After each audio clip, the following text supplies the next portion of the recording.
In this world, there are things that are legal and right, but they don't exactly feel good. Something seems off about it. It's that gray area. And file this story under that category here. As we all know, the new Trump administration has has been trying to and been focused on cutting costs, and that hasn't gone over well with a lot of people.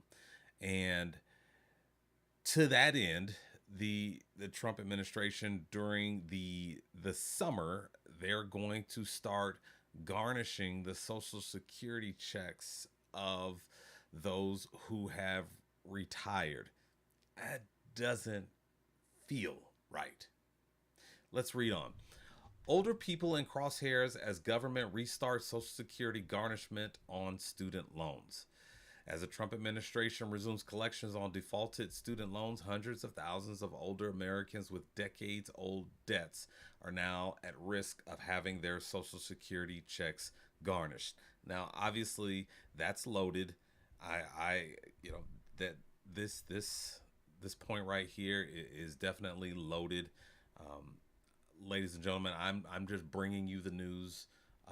Who's I'm blessed enough to be in a situation where who's ever president for me, the sun is going to rise, sun is going to set. I still have my family who they love me very much. I love them very much. My life is going to be about the same, no matter who's in political power. Okay, I just want to put that out there because I want you to trust me when I bring you this news and a little bit of my commentary. I'm not trying to encourage you to think a certain way. Just want to get that out there really quickly.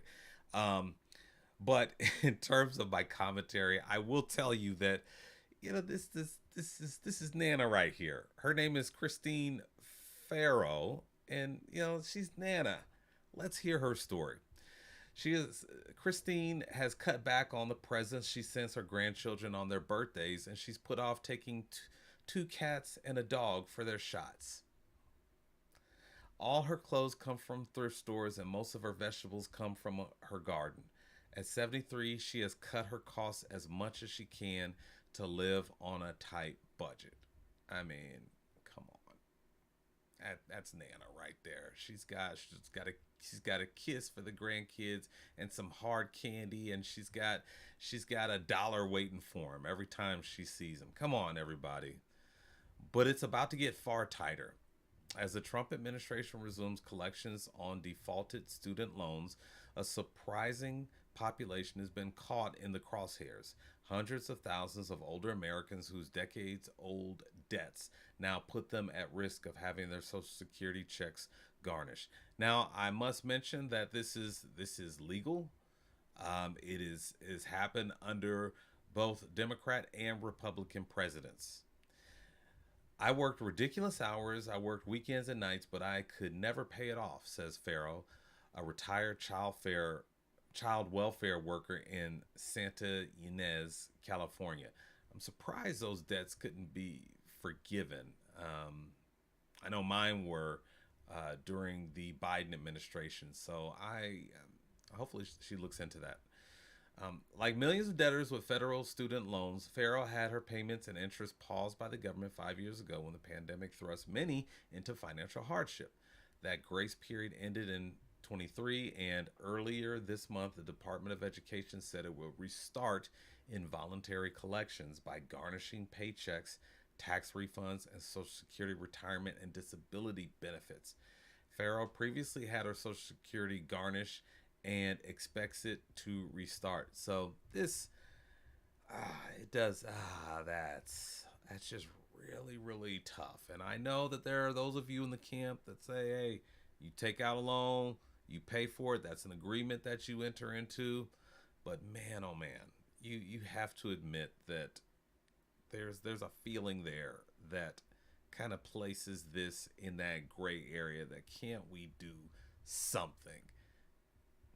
Pharaoh's loans date back 40 years ago. Look at this. 40 years ago, she was a single mother when she got her bachelor's degree in developmental psychology, And when she discovered she couldn't earn enough to pay off her loans, she went back to school and got a master's degree.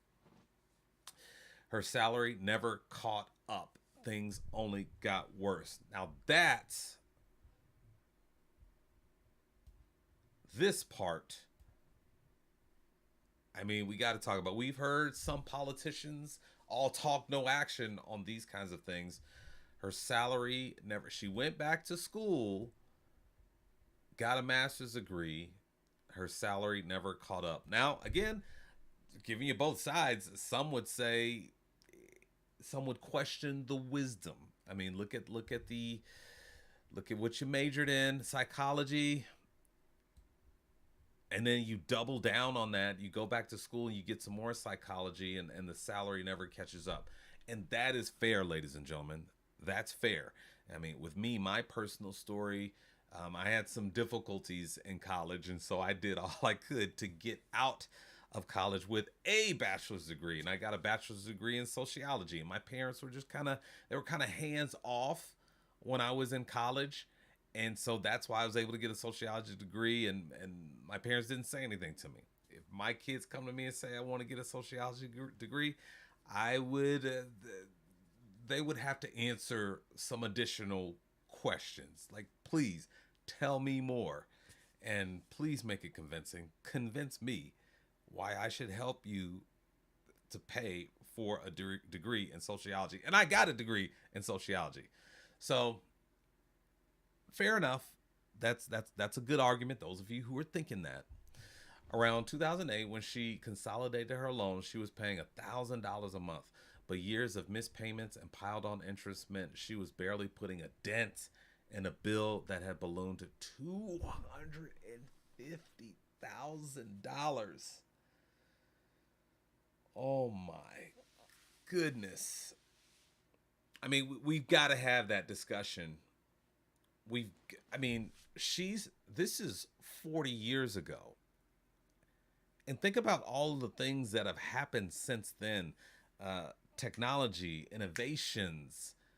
I think the return on a college degree, it is questionable. And we're not talking about things if you want to be a doctor or a lawyer or something, anything like that. Yeah, you need to go to college. You need to go. You need a lot of school that you pay for. But $250,000. Man, what school does she go to?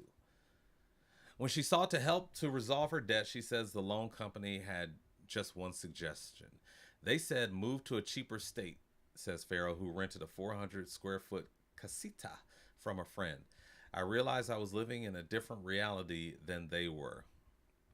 Student loans debt among older people has grown at a staggering rate, in part due to rising tuitions that have forced more people to borrow greater sums.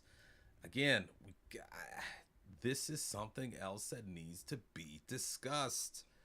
The return on the investment, I don't think it's what it used to be. And so, yeah, I think you need to look at the tuitions and also the other side. People would say, hey, you can go to a community college for cheaper. There's nothing wrong with that. You are absolutely right. You're absolutely right. When we talk about the just it's a free market. I mean, people have the choice. No one's forcing them to go to these universities that are charging $20, $30, $40,000 to attend. Absolutely right. People 60 and older hold an estimated $125 billion in student loans, according to National Consumer Law Center, a six-fold increase from 20 years ago. That looks like a balloon. That has led Social Security beneficiaries who have had their payments garnished to balloon by 3,000% over the same period, according to the Consumer Financial Protection Bureau. Goodness gracious. And here's another one. Debbie. Nana, 62-year-old adult education teacher in Georgetown, Kentucky, is among them. She dreams of retiring and writing more historical fiction and of boarding a plane for the first time since high school. But her husband has been out of work on disability for 2 decades, and they've used credit cards to get by on his meager benefits and her paycheck. Their rent will be hiked to $300 when their lease renews. McIntyre doesn't know what to do if her paycheck is garnished. So, and this goes, this is going to happen in the summer. Just one more thing, one more quote I'll share with you here. This will make you think and make you feel. We hear from people who skip meals. We know people who dilute their medication or cut their pills in half. People take drastic measures like pulling all their savings out of their dissolving, pulling all their savings out or dissolving their 401ks, he says. We know folks that have been driven into homelessness. Now, I don't, and see, here's the thing. Do I have an answer to this that's going to please everybody? That's the kicker right there. That's the key. Do I have an answer to this that's going to please everybody? Absolutely not. Absolutely not. And that's why I'm not that's why I don't envy being in that position of a policymaker, because it's just, you can have your principles, but then your hands are tied by the law and just what is right and what is fair. So you're never gonna please everybody, and so you just have to make a decision. And I think that I would, if I were in a position of power, I would lean towards, hey, let's find a way to kind of cap the amount that we're garnishing here. I think the point that we're trying to make is, yes, you have a debt, and we're gonna work with you, and even if, okay, Nana, we understand you have a situation here, and this loan has been, it's over 40 years old. Let's, instead of 1,000, we'll take $50 for the next 3 years. We'll lock that in. We'll take $50 a month for the next 3 years, and after 3 years, let's evaluate. Just have caseworkers, just have that face to face meeting with these people, because I believe that